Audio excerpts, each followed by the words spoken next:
E eu vou contar uma história que... Eu vou pedir licença para contar rápido essa história, Joãozinho, que eu já contei na internet, mas por estar diante de um padre que estudou comigo, um rabino, eu quero contar essa história, para você ver como o Hashem trabalha, como o Senhor trabalha.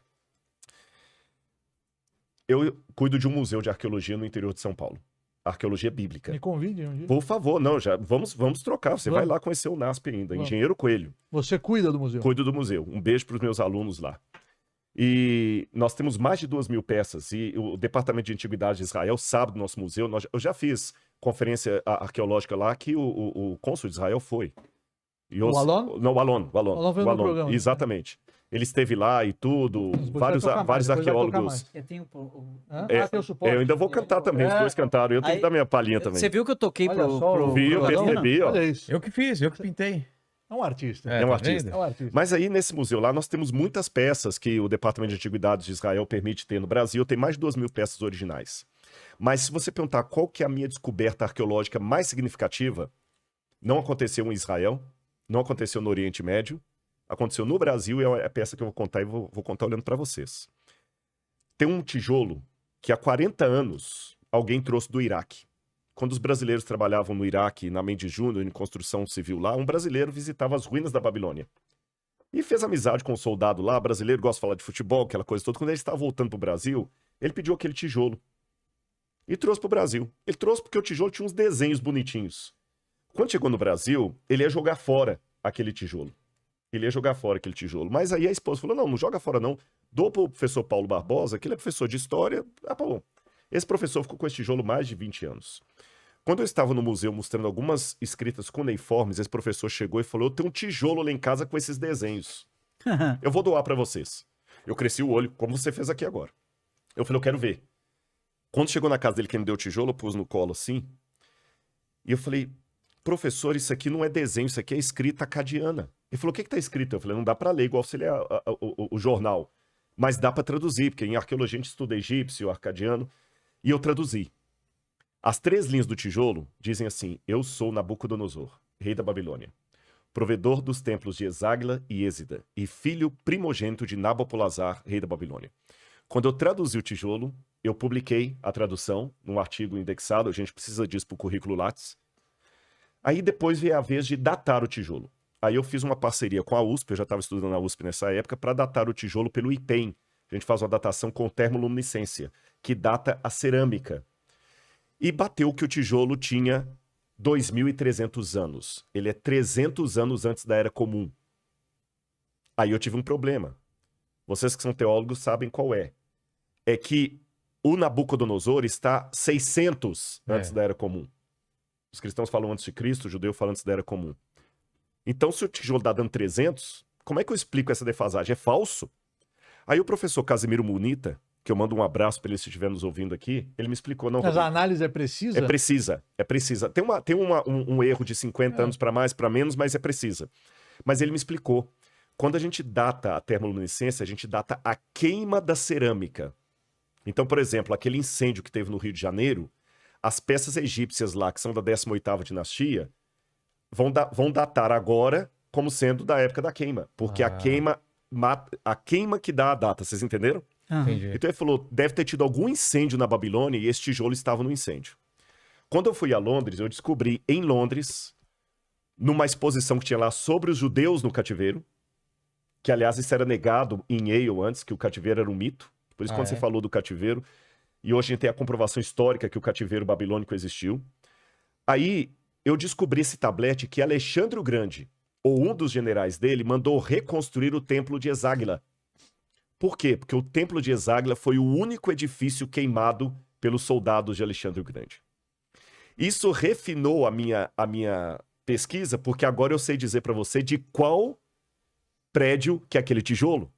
E eu tenho a data do incêndio provocado na época de Alexandre o Grande. Você foi atrás. Eu fui atrás. Então eu posso dizer que o tijolo é original e eu tenho a data da queima. Está lá no nosso... E quando vocês forem lá, vocês vão conhecer pessoalmente. Agora eu quero dizer uma coisa que me emociona. Aquele tijolo, Rabino, ele era uma inscrição externa do templo de Esagla. Ele era uma inscrição externa. E essa inscrição externa, vou pedir licença, vou ler para vocês aqui até meio emocionado.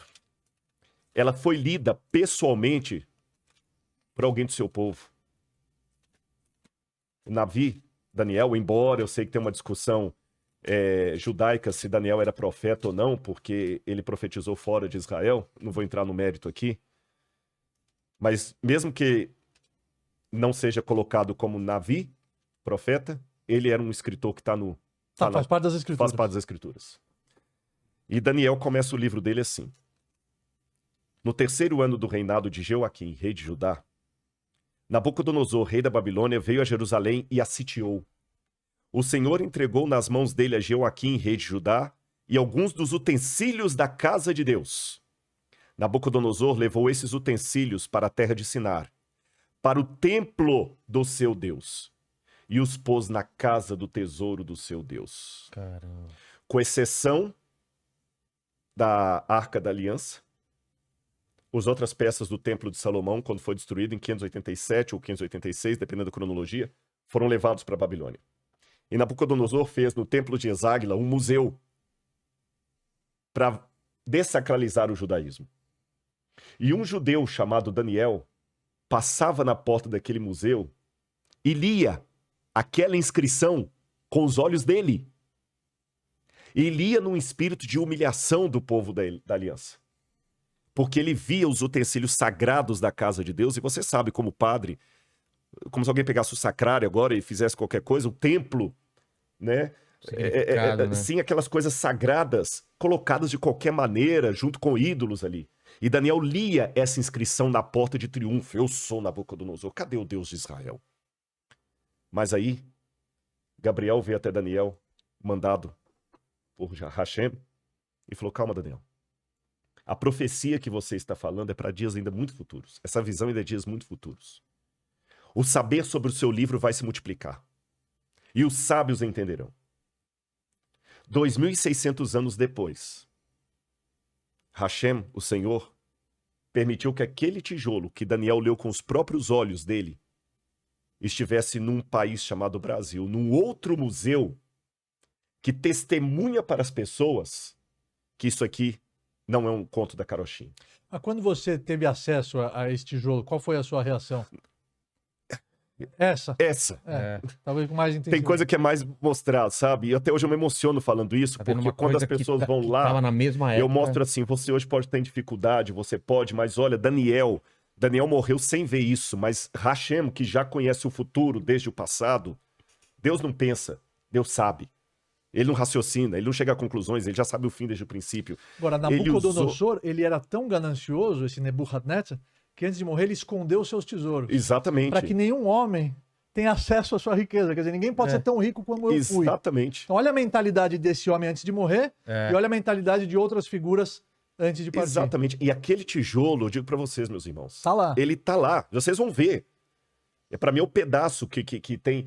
E quando eu tô com problemas na minha vida, dificuldade, eu lembro de Daniel e do tijolo que Hashem permitiu vir à minha mão para eu testemunhar. E só para fechar isso aqui... Sabe que essa sensação que você teve, eu tive quando eu fui nas escavações do muro, das Lamentações, sim. E eu cheguei perto do lugar mais próximo que existe do Kodesh HaKodashim. Do Santo dos Santos. Vilela, quando eu rezei lá, ninguém conseguiu me tirar. Eu também. Eu fiquei lá, o grupo foi embora. Eu fiquei lá. É uma coisa poderosa. Eu não saía de lá. É a fome. É a fome. É a sede. É a sede, é a fome. E só uma frase para terminar meu raciocínio aqui. Sabe o que é isso que eu digo? Todos os problemas que eu passo nesse mundo são passageiros. E as coisas boas são degustação. Exato. Porque eu vou voltar para o paraíso. Essa e quando eu fome de voltar para o felicidade. paraíso, todas as coisas boas que eu tenho aqui, sabe aquele pãozinho que você come no restaurante? Que é a entrada. É só entrada. Isso aqui é só degustação. Ele está esperando. E eu acredito nesse livro. Eu acredito que essa história tem um rumo e que nós vamos encontrar com o Criador. Eu queria dar esse testemunho aqui porque, vocês viram, tem diferenças de opinião, mas tem unidade também. A fome é a mesma, né? Nós aqui fome é a estamos com vontade de voltar para o paraíso. E o mais importante, para até agregar as palavras do querido já amigo, Rodrigo, irmão, não importa quantos anos você vai viver, não importa quantos anos vai ter a sua vida, e sim quanta vida tem nos anos que você vive.